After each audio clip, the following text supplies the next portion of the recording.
പൊതുവെ ഡിജോ പടത്തിന്റെ ടീസറിൽ കണ്ട ട്രെയിലറിൽ കണ്ട ഒരു 90% സീനും പടത്തിൽ ഉണ്ടാവാറില്ല. ഈ പടത്തിലും മലയാളി ഫ്രം ഇന്ത്യയിലും അതേ തന്നെയാണ്. ഇതൊരു പക്ക ലോക്കൽ പടം.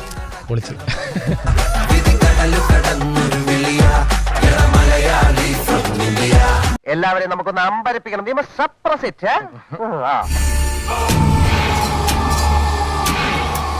മൂത്തവനെ മുത്തപ്പന്റെ മുമ്പിൽ കൊണ്ടുവരാ പറഞ്ഞിട്ട് ഇവിടെ ഇതെങ്ങനെ സംഭവിച്ചു? എന്റെ PA തിരക്കഥ വായിച്ചതാണല്ലോ, അവൻ ഒന്നും പറഞ്ഞില്ല. അവന്റെ പോക്ക് ശരിയല്ലാന്ന് അന്നേ മുത്തപ്പൻ പറഞ്ഞതല്ലേ വൈദങ്ങളെ. തിരക്കഥ വായിക്കാൻ ഞാൻ തന്നതാണ്, വായിക്കാത്തത് എന്റെ കുറ്റമല്ല. അലഞ്ഞ് കഥയറിയാതെ ഒരു സീൻ മാത്രം നോക്കി കഥാപാത്രത്തെ വിലയിരുത്തരുത്. ചക്രവ്യൂഹത്തിലകപ്പെട്ട അഭിമന്യുവാണവൻ. ഈ പരിപാടി ചെയ്യാൻ മലയാളത്തിൽ നിന്ന് സൗത്തിന്റെ സിനിമയിൽ വേറെ ആരുമില്ല. പുറത്തു കടക്കാൻ അവൻ അറിയില്ല.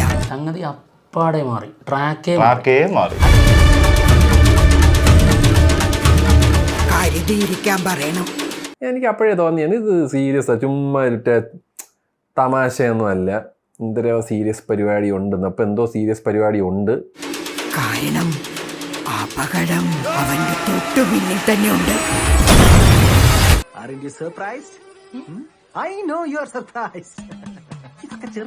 ഇനി എന്തൊക്കെ സർപ്രൈസുകൾ ശോഭ കാണാതിരിക്കുന്നു. കുരുത്തം കേട്ടവനാ ഇടി തരില്ല അവൻ.